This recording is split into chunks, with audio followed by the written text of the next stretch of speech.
Yo creo que los moyanos hace rato deberían estar presos. Yo no conozco ningún lugar en el mundo donde un sindicalista se precie de tal y que los trabajadores a los cuales supuestamente defiende, la mitad trabajan en negro, completamente precarizados. Lo que se ha logrado en 6 meses es una cosa extraordinaria. Insisto, Argentina después de décadas tiene superávit fiscal. Ahora sí lo saludo formalmente. ¿Cómo está? ¿Cómo le va, señor Alfano? Bien. ¿Cómo anda? Buenas noches. Lindo conflicto el de los Moyano. ¿Cómo lo vivió? Esto es una interna entre Macri y Rodríguez Larreta. ¿Es el estilo de los Moyano? ¿Qué olfatea usted? El estilo de los moyanos siempre fue un estilo así mafioso, ¿no? Yo creo que los moyanos hace rato deberían estar presos. Bueno, a veces si son delincuentes o no, cosa que no lo sé, pero solamente por el cortar calle, bloquear empresas, deberían estar presos. Eso está penado por el Código Penal, ¿no? Así que son mafias. Si alguna vez le hubieran servido al trabajador o si le sirvieran a los trabajadores, no tendríamos la mitad de los trabajadores trabajando en negro como trabajan hoy, completamente precarizados. O sea, yo no conozco ningún lugar en el mundo donde un sindicalista se precie de tal y que los trabajadores a los cuales supuestamente defiende, la mitad trabajan en negro, completamente precarizados. O sea, a estos tipos no les importa el trabajador, le importan sus negocios. Por eso siempre se van a poner a cualquier reforma laboral que implique que se toquen sus privilegios. Esper, le voy a trasladar una pregunta que me la hacen a mí en la calle, cuando voy a los chinos, cuando voy a la verdulería. Me dice, la pregunta es muy sencilla. ¿Y salimos? ¿Dónde estamos parados? Porque la gente no siente que va a tener algún tipo de bienestar, como promete el gobierno. ¿Dónde estamos parados? Mira, yo te diría, estamos parados, me parece, en un lugar que difícilmente alguien esperaba que podíamos estar en diciembre del año 2024. Se terminó con el déficit fiscal, fuente del problema de la inflación. Se terminó con el déficit cuasi fiscal también. La economía tocó piso allá por abril-mayo y se ha comenzado a recuperar. Pero claro, se está comenzando a recuperar del 10º subsuelo. Para llegar a planta baja faltan muchos meses todavía. Ahora, como se recupera desde el 10º subsuelo, hay gente que todavía no lo percibe y es razonable que sea así, pero la economía ya tocó piso y empieza a recuperarse. A ver, pero me da la impresión a mí, me puedo equivocar, yo no soy economista. Pero espera, estamos abajo de la planta baja de agosto del año pasado, pero nos estamos recuperando en el 10º subsuelo. Así que tenés para los dos gustos, el tipo que no ve la planta baja y el tipo que te dice es donde estamos recuperando del subsuelo. Sí, pero a ver, el tema es la vida diaria de los argentinos, porque a la gente que está en la pobreza, a los que más sufren, el gobierno mantiene trata de ayudarlo de alguna manera. Acá, con Cristina, un poco con Macri, con Alberto, a la clase media se le pegó. ¿Vio cuando un boxeador está fajando a otro que lo tiene medio tirado, se levanta, le pega? Ustedes subieron al ring y siguieron pegándole a la clase media. ¿Por qué, digo? Por el aumento de precios, por el aumento de los servicios y eso que separaron a algunos para que no suba la inflación, la atención de la salud, digamos, más cosas no se le pudieron haber hecho a la clase media, que es un tractorcito para mover la economía. Bueno, yo discrepo con tu opinión. A ver, pero no conmigo, dígale a la gente que no le alcanza la plata para vivir. Supongamos que vos sos el vocero de la gente, ¿no? No, yo no soy el vocero de nadie. No, bueno, porque acabas de decir que la gente dice en la calle. Me cuentan eso y yo le cuento... Está bien, pero yo te cuento, no toda la gente dice eso. Sí. Sí, no toda la gente dice lo que a vos te transmite la gente que vos decís, que es... Es la gente que sufre, que no llega para pero pagar... la clase media la estamos matando, esperá. Sí. El impuesto inflacionario se lo quitó este gobierno, la gente no se lo quitó el gobierno de Alberto Fernández, ¿sí? O sea, nosotros estamos bajando la inflación de manera muy fuerte, que es yo te diría, el impuesto inflacionario es el peor impuesto que hay, desde todo punto de vista. Entonces, la primera cosa es, el gran impuesto que tenían con Alberto, lo está sacando este gobierno, lo está sacando Mongo. Y ese es un gran alivio, no solo para la clase baja, sino para la clase media también. El aumento exponencial que ha habido en la oferta de alquileres, eso es una gran mejora para la clase media. La economía está tocando su piso, está empezando a recuperarse y se va a empezar a crear empleo. Obviamente, vos me podés decir, hay ajuste de tarifa y hay ajuste de prepaga. Y sí, en el caso de las tarifas y en el caso de las prepagas... Claro, usted dice que era necesario. Pero en el caso de las prepagas, como hay una ley de defensa de la competencia que prohíbe los acuerdos entre empresas para no competir cuando hay oligopolio, se aplicó la ley de defensa de la competencia. Ahora, ¿pero usted me cree que hay gente que no llega para pagarlos con lo que gana la luz, el gas, la prepaga, la escuela, alquiler, expensas? Eso ocurre ahora y ocurría antes también. Lo dije de entrada, ¿eh? Antes ocurría esto. Sí. Y es un tiempo que va a pasar, porque ahora A ver, yo te compro esto, Sí. que para mucha gente, no para todo, pero para mucha gente, se le sacó la inflación, el aumento de precios sistemático de todos los meses, y le pusiste sube tarifas, sube prepagas, ponele. Sí, eso es cierto. Y pero eso no significa que dispararon, ¿no? está bien, pero eso no significa que estás peor que antes con Alberto y Cristina, Sí. con una perspectiva mucho más razonable, que se está creciendo o recuperándonos desde bases mucho más sanas, no por el inflador del plan Platita, sino como consecuencia de que la economía está empezando a arrancar. Se dejaron de licuar los salarios reales como consecuencia de la inflación, se dejó de licuar el capital de trabajo de las empresas que hacía que nadie contratara nada, ni hubiera perspectiva de crecimiento. Tema impuesto a la ganancia. Yo lo que planteaba recién, cosa que no creo equivocarme, digamos, el sueldo anual complementario adentro, que antes no estaba. Horas extra y un montón de adicionales adentro. Y no se actualizó de cuando se establecieron, que era 1.800.000 y 2 millones. ¿Me equivoco en esto? Pero espera, eso es ley del Congreso. Ya sé, El decreto ¿por qué reglamentario no cambia nada. No, ya sé, porque te ¿por qué escuché, me parece participó? decir eso. Sí, porque se pensó, se especuló que el gobierno, para darle un alivio a la gente, podría sacar el sueldo anual Espera, complementario. el impuesto a las ganancias que terminó sancionando el Congreso. Sí, pero era lo que quería el Congreso. gobierno. Bueno, está bien, fue un proyecto del gobierno. Sí, sí. El Congreso podría haberlo rechazado. Sí, pero bueno, lo tenía aprobó, exacto. aprobó el proyecto del gobierno.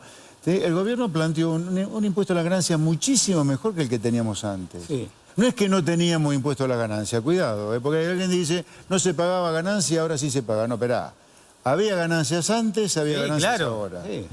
Y este impuesto a las ganancias, proyecto del gobierno que el Congreso sancionó, es un impuesto a las ganancias mucho mejor que el anterior. ¿Por qué es mucho Sí, mejor? a ver. Porque antes vos pasabas a la velocidad del rayo de pagar 0 de impuesto a la Sí. ganancia A a 30, pagar la alícuota de 27%. Ahora, desde niveles de ingresos más bajos que antes, se empieza a pagar una alícuota muy Sí. chiquitita y para llegar a 27% tardás mucho más que antes. O sea, la Estamos de progresividad acuerdo que en tiene el eso, impuesto sí. a la ganancia es mucho más gradual, no es de golpe como antes. Ahora, explíqueme estas dos cositas y avanzamos en otros temas. ¿Por qué incorporaron el aguinaldo? Si se cobran 13 sueldos, vos pagás impuesto a la ganancia por Sí. los 13 sueldos. Sí. Si el aguinaldo es un sueldo más... Sí, estamos de acuerdo, pero es un alivio en medio de toda esta situación de decir, bueno, No, el aguinaldo se paga desde toda la vida, o Sí. de hace medio siglo por lo menos. No es que existe ahora o existe de hace un tiempo para aliviar la problemática de la gente. Entonces, lo que el gobierno está haciendo es terminar, o de a poco, en algunos casos no tanto, en otros sí, con toda cosa rara que haya en el sistema impositivo o en el sistema en general. O sea, el impuesto a la ganancia lo paga todo el mundo con alícuota muy baja, los sueldos bajos o los ingresos bajos con alícuotas altas, el más alto. Pero lo paga todo el mundo como ocurre en cualquier país civilizado. Cobrás 13 sueldos, pagás ganancias sobre 13 sueldos. y la otra, ¿por qué si al comienzo de año se estableció 1.800.000 y 2 millones, ahora que entra en vigencia el 1 de julio, no se actualizó todo eso? No, a principios de año era mucho más bajo. Estamos hablando no de 1,8, Sí. sino de 1,2, 1,3. Bueno, en es abril, 1,8, se puso pero también 1,8. cuando se discutió la ley. Bueno, Sí. pero ¿por qué no se actualizó? Bueno, el gobierno bien podría haber dicho, bueno, lo actualizamos, reglamentamos, actualizamos y la gente le no le se recuperamos. actualizó, no se actualizó por la caída fuertísima que hubo en la tasa de inflación, que compensa la actualización que podrías haber hecho de un 8 para arriba después de que se sancionó por ley. No se dio una actualización mayor porque bajó la inflación de manera sustantiva y mucho mayor de la que muchos esperábamos, incluso en el gobierno. Uno esperaba, por todo lo que venía diciendo Milei, por los conocimientos de Milei que tiene economía, él dijo, bueno, incorporo a Caputo, que es lo mejor que hay, ahora Sturzenegger. Uno pensaba que no le iba a pasar lo que pasó con los mercados, ¿no? De vuelta que se movió para arriba el dólar blue, los bonos, la bolsa, el riesgo país. Era como que uno decía, no, bueno, Milei lo puede tener todo bajo control. ¿Qué es lo que pasó? Que, digamos, porque al final uno dice otra vez sopa lo que le pasó a otros gobiernos. A ver, vamos de nuevo para atrás, porque es importante para mí contestar a estas preguntas, pero contextuándolas. Sí. Lo que se ha logrado en 6 meses es una cosa extraordinaria. Insisto, Argentina después de décadas tiene superávit fiscal. Pero no le preocupa lo que pasó en esto. Sí, no, ahora yo te voy a contestar, no, yo te voy a contestar la pregunta. Hemos eliminado el déficit del Banco Central sin expropiaciones. La economía tocó un piso, se empieza a recuperar. Ahora, Yo no tengo la menor duda que lo que se está haciendo es lo que va a hacer que la Argentina sea un país normal, porque en los países normales vos no tenés deuda cuasi fiscal, no tenés déficit fiscal. En los países normales, como Argentina, que no tienen financiamiento, vos no tenés déficit fiscal, sino tenés financiamiento como mínimo. Yo creo que no hay que tener déficit fiscal por otras razones. Y el Estado lo más chico posible por otras razones, para que la gente goce de su ingreso y no sea esclavo impositivo. Ahora, el camino hacia arriba, que no tengo la menor duda que Argentina comenzó, no es una línea recta que no tiene vaivenes. Es un serrucho hacia arriba que tiene caídas y tiene bajas. La caída, hubo caída en los mercados. ¿Qué te están diciendo los mercados con esta suba de la brecha y suba del riesgo país? Bueno, queremos más claridad sobre el repago de la deuda. Tenemos duda del repago de la deuda hacia adelante. Bueno, el gobierno dice que si es necesario hará una operación de repo. El presidente ha dicho que la deuda se va a honrar como corresponde. Se ha depositado a cuenta de los intereses que se van a pagar en enero del año que viene 1.500 millones de dólares. El mercado tiene dudas, pero el gobierno está dando señales para disiparlas. Esper, la última, tiene que ver con un tema que usted viene siguiendo de cerca. Sí. Es en la provincia de Buenos Aires, son las ambulancias que no se usan. Usted hizo una denuncia o acompañó una denuncia, Kicillof quiere hacer como un sistema de salud. ¿Qué es lo que a usted le huele mal de lo que está haciendo Kicillof? A ver, la denuncia fue presentada por mí el 11 de junio. Sí. Ahora, el 11 de junio de 2024. ¿Por qué la denuncia penal contra Kicillof y Kreplak, el ministro de Salud? Por la razón siguiente. Hay más de 150 ambulancias arrumbadas en el hospital El Dique, en Ensenada, desde hace por lo menos un año y medio. Que supuestamente son para atender la emergencia de salud en los municipios. Entonces, yo lo que digo, hombre, usted le ha hecho gastar a los bonaerenses y a los no bonaerenses en 150 ambulancias que no lo está distribuyendo. El caradura de Kreplak, además, dijo hace poquito, en una entrevista con el periodista 7Case, que las tenía guardadas en un lugar. No, están tiradas en el medio de la nada, oxidándose y perdiendo toda prestación las ambulancias.